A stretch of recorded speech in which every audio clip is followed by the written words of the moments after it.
Good morning, everyone.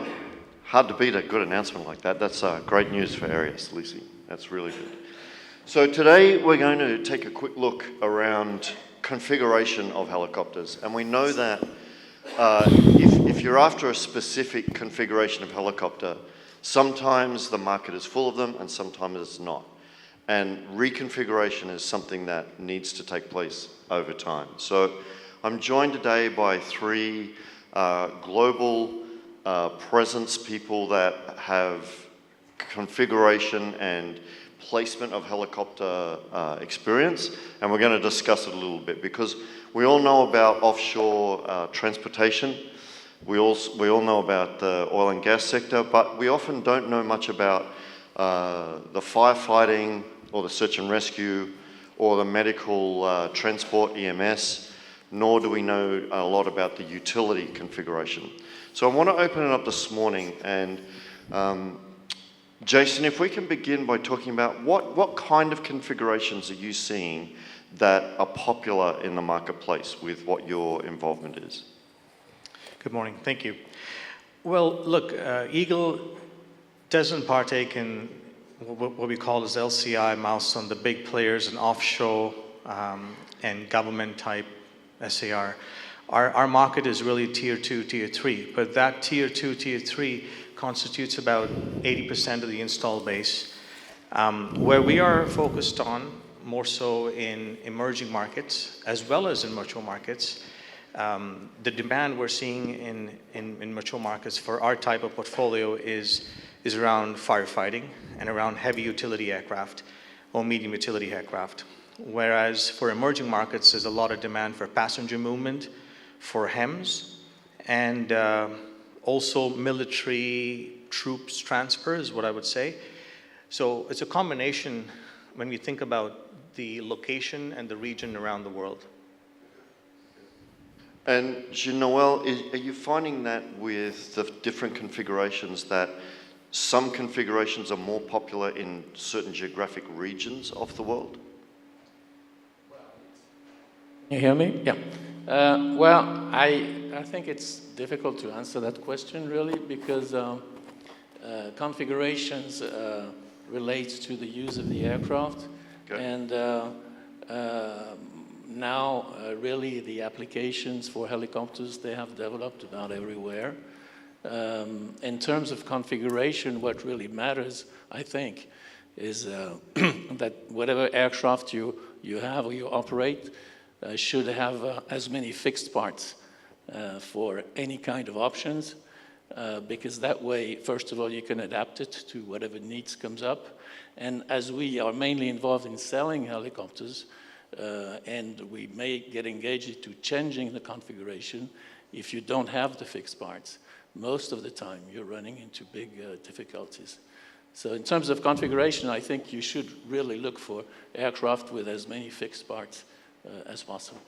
And do you find that most have the fixed parts already or not really? Not all the time. Sometimes you may run into huge surprises when you're offered an offshore helicopter with no fixed parts for floats. But yeah. So that may happen. And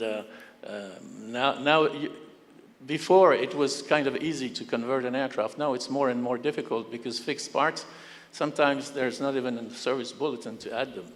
So okay. Really, it's a key thing to have them. The fixed parts. So that's what you really want to look at. Yeah. Unless you're looking for a very specific aircraft and the buyer is not going to care for any future conversion. Okay. But as traders, when we buy in speculation, for instance, that's really something we're looking at. Because that way you open the broader part of the market. You can basically go after most of the segments. Okay. Yeah. So, and Brad, you've been selling and transacting with helicopters for a long time. Is there any correlation, do you think, between mission configuration and size of helicopters? Yeah, of course. Yeah, I mean, obviously, the larger the helicopter, typically it's typically configured for a specific role. The smaller the helicopter, obviously, it's much more adaptable to whatever mission that you're going to go with. So it's, if somebody says to you, okay, I'm going to single engine VIP helicopter, it's like, wow, how VIP can it be if it's a single engine, small cabin type helicopter. So yeah, I mean, it's the bigger you get, obviously much more mission specific for sure. Yeah. Yeah. I mean, that's going to be one of the big challenges. You know, we talk about super mediums, we talk about, you know, the development of new products. The big thing is what's the aftermarket for those products, because they're not very adaptable, right? So the key is to configure the aircraft properly right from the beginning, so that, you know, it retains the value of the asset. And Jason, with aircraft that are, you talk about being involved with the firefighting side of things. Is it easy to find aircraft for clients that are capable and ready for firefighting, or they're mostly needing to be reconfigured? Well, I would say it depends, but the reality becomes is, does the entity have the quick mover advantage to reconfigure at the pace the client needs it? That is what I think is the offset here. The aircraft are available. There's certainly a higher demand than supply in the market in terms of what we're looking at and what we specialize in. So it becomes very critical to ensure we don't purchase aircraft that are off kilter from the valuation curve. We are able to purchase aircraft that, quite frankly, are unserviceable and haven't been flying for years, and build them up. And because of that, we can find the right price point for the utility firefighting market. The revenue rates in the utility firefighting market are still quite depressed in compared to other mission profiles. So you got to take all of that into account, because at the end of the day, if the end user is not profitable, it's high risk for the lessor. Is that why we sometimes see that firefighting helicopters are generally older helicopters? Absolutely.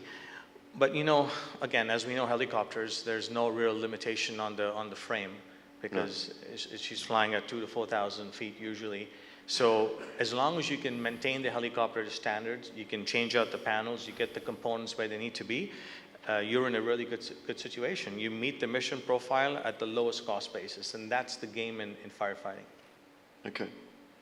And Jean-Noël, are you seeing that within the global market there is a demand for certain types of configuration, but not really much supply? Yes, there's a very strong demand for certain type. Oh, sorry. Yeah, there is a very strong demand for certain type of helicopters. Okay. Like, for instance, the 139, the 145, certain type of 135s, 125s, and in very high demand right now. So yes, I think globally the market is quite a seller's market right now. But probably the champion as we speak is, the 139, I guess. Yeah, really? Yeah. Okay. And if we look at the 139s that are available globally, is there a good spread of the configuration of those 139s? Yeah, there were quite a few VIP machines built, a lot of oil and gas, offshore configured, light SARs, EMS machines, of course. But large portion of the fleet is oil and gas. Okay. There is a factor that is important, which is the age of the aircraft. So there is, in certain activities, there is a kind of a sort of a limit of, whether it's 10 years, 12 years, then the customers, they would like to have younger machines. So that feeds, I would say, a second stage of the market. Okay. With cheaper aircraft, because obviously the big user does not want them anymore.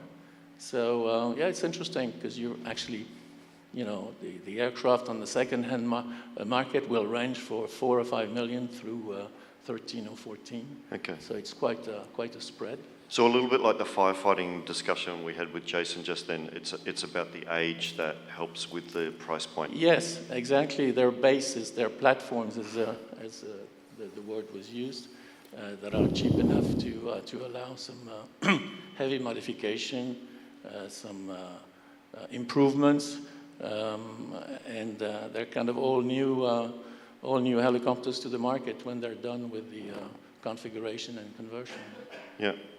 Yeah. Okay. And how about you, Brad? Are you seeing that there's certain configurations that are just not in the marketplace that you need to help your clients understand that they need to change the configuration? I think you need to go with the assumption that every helicopter that you buy pretty much needs modifications, right? So you're almost never going to buy an aircraft that fits the mission perfectly. You know, yeah, the release of the new IOGP standard is a perfect example. There's, you know, the helicopters are built very close to the standard, but all of a sudden you have a camera in the cockpit that you're missing, or a tail camera, or you have the, you know, you constantly feel like you're playing catch up in this industry, and configuration's you know, it's a huge component of that, right? Yeah. If you look at, you know, configuration is really key. You know, you go through the first life of an asset, obviously it's, you know, you've got a plan for that helicopter, whether you're a lessor, whether you're, you know, a helicopter company that owns the asset, you've got a plan for that first 10 years, 10 years, right? I have a contract, that's the way I'm gonna go, your revenues, everything else. The key to being successful, I think, with a helicopter as an investment is you gotta have the next generation plan for it. What are you gonna do in year 11 to year 20, right? That's really where you're gonna really achieve your profitability. That's where the asset's really going to go to work. So the configuration, deciding the configuration day one when you've bought the helicopter is paramount. And you said it earlier, configure, you know, every provision you possibly can, you've got to put in these things. Even there's a cost to it, there's a weight loss to it, but the reality is if you want to retain value of your asset, it needs to be reconfigurable. And really you got to make that decision right from the get-go. So if you've got a client that's looking for an EMS helicopter, a client that's looking for an EMS helicopter, Yep. and say the client that is looking for it is in Asia, but the helicopter that you can find for them is in Europe, is the EMS configuration in Europe applicable to Asia, or is there differences globally? It depends. I mean, the best example obviously is between EASA and the FAA, who, you know, when it comes to EMS, kids don't seem to like each other at all, and all they do is battle over the two. So, I mean, that's the example. In Asia, they're, you know, much more, they'll accept either an FAA or EASA. They kind of lead the charge, so they'll accept most interiors that way. But yeah, it's when you go to reconfiguring, it's difficult. You take a 135, for example, and if you're going to move it between EASA and FAA, you could have significant, I mean, there's a significant cost there, because the chances are you're going to change out your interior. There's a big cost to that, right? And then you get into the ambulance system and everything else, and it just starts escalating and escalating. So you take a relatively inexpensive, you know, $1.5 to $2.5 million asset, and you're automatically putting at least another $500,000 into it, which makes it uneconomical. So it's, yeah, understanding the configurations is key. Understanding, obviously, the airworthiness authorities and their role is critical, and you have to go from there. So a lot of what you're doing is educating your clients. Yeah, I mean, all the time, yeah. Yeah. So Jason, I mean, it's the constant battle, right? Even I think more than age, configuration is paramount. Like it affects everything as you go through. It's easy to change a gearbox. I know it's not cheap, but it's easy to change a gearbox. But to install air conditioning in any helicopter, it seems to be very difficult. And Jason, what about with firefighting? If you have a firefighting configured helicopter in, say, South America, can you deploy it in another country easily, or is there reconfiguration involved? Dave, I'm going to just make a comment on the previous point here, and then I'll get back to firefighting. Of course. The reality becomes, you know, are the STCs applicable in different countries? I mean, Okay. that is in my opinion, has been one of the sticking points to moving aircraft between regions, if I can say that. But we are also finding, because we're not just firefighting, I'd say only 40% of our fleet is firefighting. Okay. 60% of our fleet is passenger movement, is HEMS, light HEMS, is regional connectivity services. And what we're finding very clearly is a Western-made configured helicopter, whether it's in Europe or America, you know, is sometimes got too much a helicopter for what you need in emerging markets, what you need in Asia, what you need in Africa, what you need even in South America. And the key there becomes, you know, you buy the helicopter if you get a good rate. Typically, you don't buy the helicopter, buy something that's pretty much gutted out. And you can come up with your own STC to just put a light HEM skid in, or put a light configuration kit that meets the standards of the operator and keeps that cost profile really low. As Brad mentioned rightfully, sometimes just $500,000 more can push it over the economic requirements of the customer. About firefighting, usually there's a lot of commonality with firefighting, just because a lot of the equipment, the underhook, the external hoist, typically is the same. Now, if you're updating to avionics upgrades, which customers are going in that direction, putting a GTN 750, a GTN 650, moving maps, of course, you've got to understand the STC requirements and the application in those countries, but a lot more compatible in firefighting than in other, I'd say, HEMS, SAR configured helicopters around the world. Okay. And Jean-Noël, if you have a client that is purchasing a helicopter, how do you have that conversation with them about them having to reconfigure it if they need to? Well, starting from their needs, obviously, and starting with what we have to offer. It may or may not be possible to reconfigure the aircraft, so that's the end of it. And if it is possible, then it's a matter of costing, it's a matter of lead time, which is always an issue, because as soon as you need a service bulletin, you have to get it from the manufacturer most of the time. And that takes time? That takes time and money. And money? Yeah. Oh. Yeah, it's chargeable now. By serial number. Is that right? Yeah. So help people understand what that means. It means that if you need to make a modification and you need a manufacturer's service bulletin documentation to complete it, you have to ask the manufacturer, and they will quote you their service bulletin, which will only be valid for the serial number you have applied for. Okay. Yeah, so it's a bit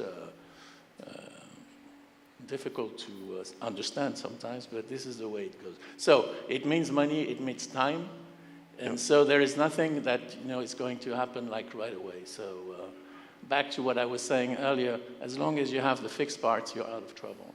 Okay. Yeah, that will be quick. The OEM's role in this is, I mean, it's beyond significant, especially as you get to newer aircraft types, newer aircraft models. I mean, obviously the OEM wants to control, obviously, the configuration. They want to control the asset. They want to make sure it's used within its profile, which I get all that. They want to make a profit off the aircraft as well. But the reality is they need to do a better job of supporting the market in terms of allowing these reconfigurations and things like that. I know it's difficult sometimes to have kits available, those types of things, but the basic engineering support needs to be there. You can't have a lead time of a year to go and install a barrier filter. You can't have a lead time, and this is just the engineering around it. If I want to retain value in an asset that I bought of yours, I need to be able to reconfigure it to redeploy it on another mission and stay profitable. If I don't have the support to do that, and you're saying I can't do it on my own, then that creates problems, right? And that's where the challenges come in. So you really do want the OEM support quickly and efficiently to make sure you can modify the helicopters in an effective manner. Brad completely agreed. I'll start by saying a lot of times customers come to us looking for a certain mission profile to be accomplished. And by the time we get to a final product, what they ask for to what they finally get, and they're okay with, can be different. Because they don't know what they don't know. And it's incumbent on folks like us in the industry to be able to provide that solution and say, no, this XTC does exist, or we can do something different for you here, and make sure that you're flying at a very economical rate. So that's something that happens in our business all the time. And I would say, absolutely, I think the OEMs, they've got a lot going on with the tier one markets. Their main role is to put aircraft in the market, and when you have unique configurations that come up, it slows them down. But we coordinate, and there's a lot of entities around the world, a few, that coordinate with the OEMs, and we believe the OEMs have been very, very accommodating in working with us to configure and reconfigure aircraft.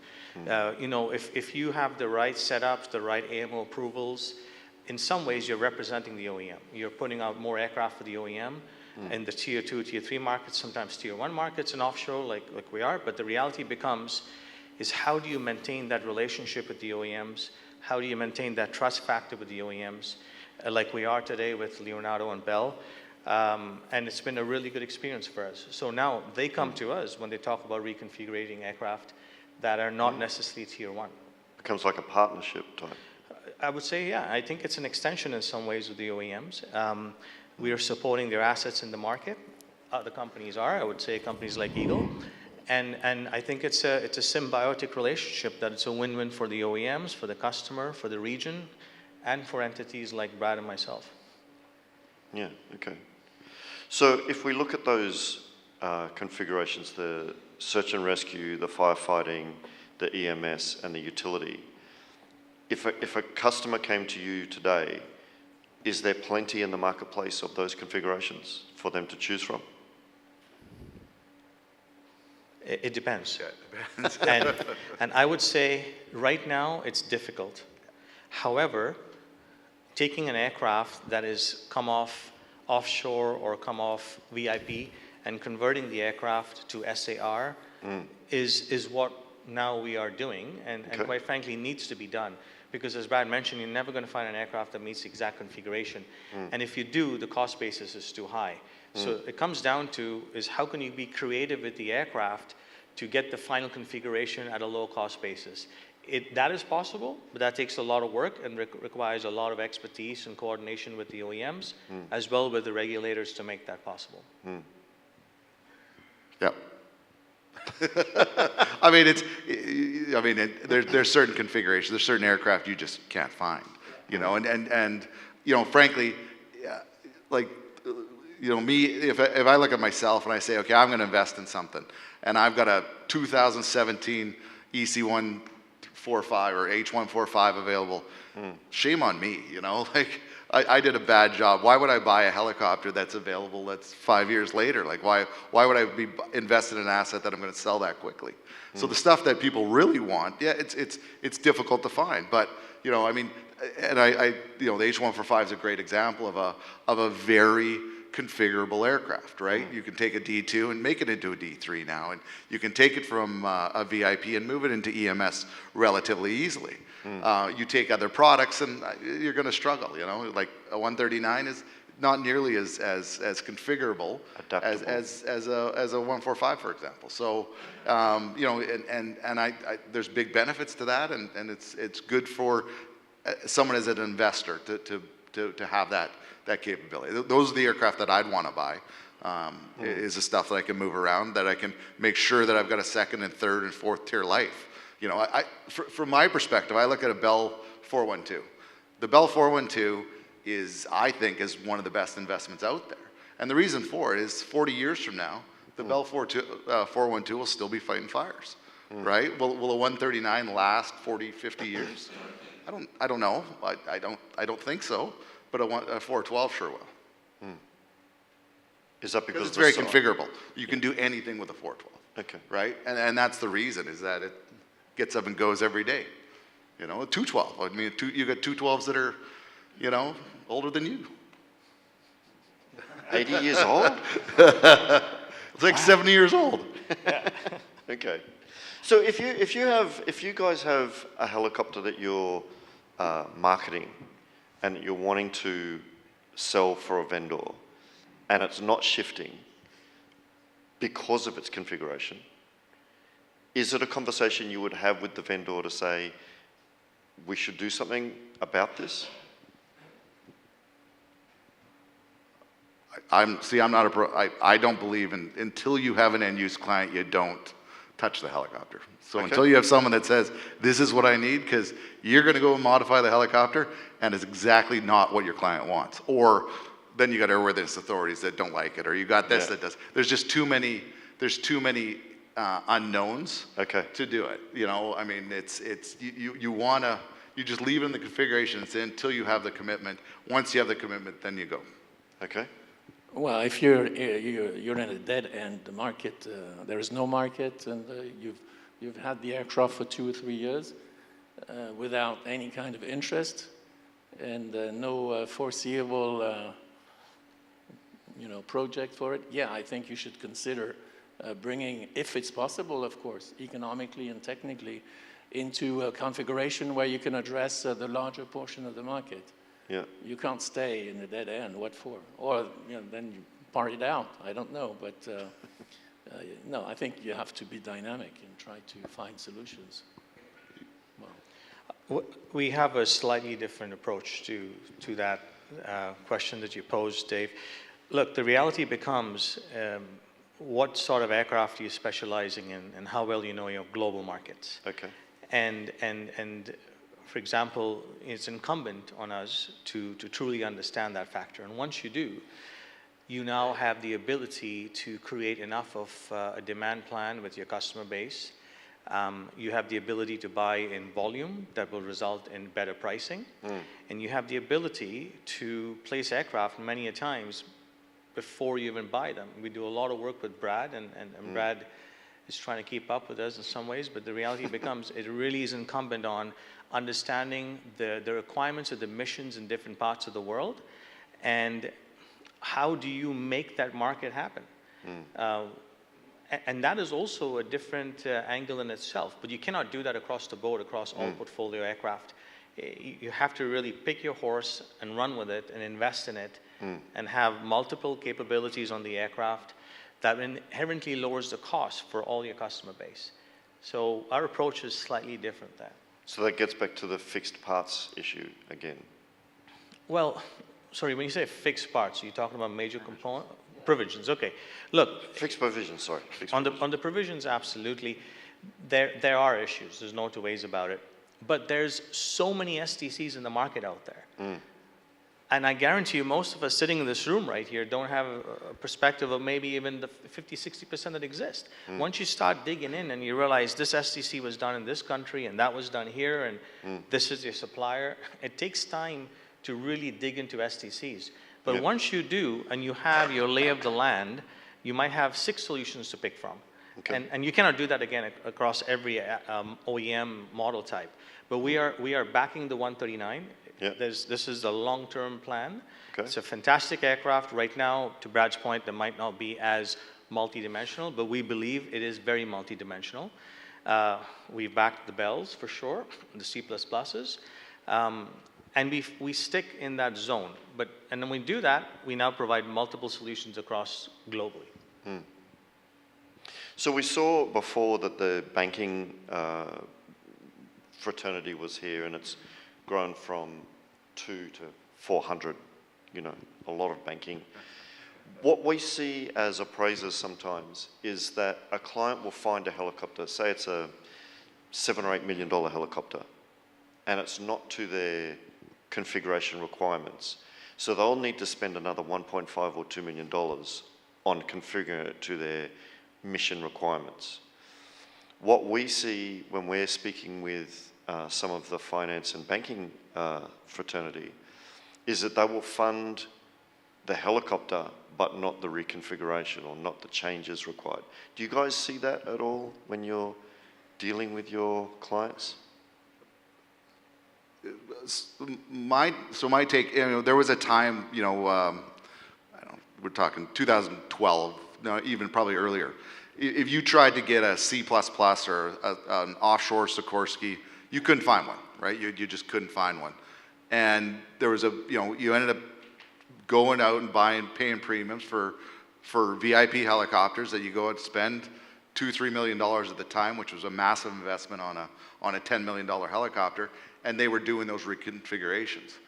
I think in today's world with the newer helicopters, the newer technology, the ability to truly take it from a VIP role to a offshore role, for example, it's just not cost effective. Like at the end of the day, you can try and do it, and maybe in the older models there are, but there's certain things like sliding doors and things like that that are just game stoppers, right? You have to have them at manufacturer. So I think in the past it was much more readily that you could really change the role of the helicopter. Today it's much less. You're probably more changing specific mission profiles. And in terms of investment, it's not nearly the investment that it was when you're changing a full role of a helicopter. Okay. Unless you're prepared, for example, what Milestone's doing with the firefighting S92, or taking an offshore machine and moving to SAR, those investments make sense. Yeah. Because they're needed. But if it's just taking a 139 from a VIP to an offshore is very, very difficult. Yeah. Cost prohibitive. Cost. You could do it. It's just the cost of it. And there's enough supply out there that you don't really need to do it. You're better off paying a premium for a used asset than you are necessarily going through that exercise. Yeah. And so that keeps the buoyancy of the pricing of the configured helicopters already in the marketplace. Exactly. There has to, yeah. When you, at the time when we were doing the Sikorsky conversions, there was an undersupply in the market. Right. Today you've got a balanced supply, or maybe a slightly oversupply, but you don't have this undersupply. When you have a market that's truly undersupplied, then everything makes sense. It's more economical. I think the banks will back you because you can show the return on that asset. But in today's world, I don't see it, and there's a good balance of inventory out there. Is there any questions from the floor or comments from the floor for the panelists today? Everyone's, here we go. So Rotorcraft was announced during VAI. What progress has been, Rotor Lease, sorry, was announced during VAI. This is going to be for you. Yeah. What progress has been made since? How many units have been leased so far? I was warned about this question. So the warning was good? Yeah. Well, actually none so far. We're not ready. Okay. We expect to be ready and start operating probably end of 26, beginning of 27. Okay. And we'll only be doing new aircraft to start with. Okay. And that is all for now. Thank you. So a succinct answer. Not yet. Too early. Okay. So in terms of configuration and in terms of what's moving in the marketplace, it sounds like as long as there is fixed provisions and as long as there is demand, the supply is there.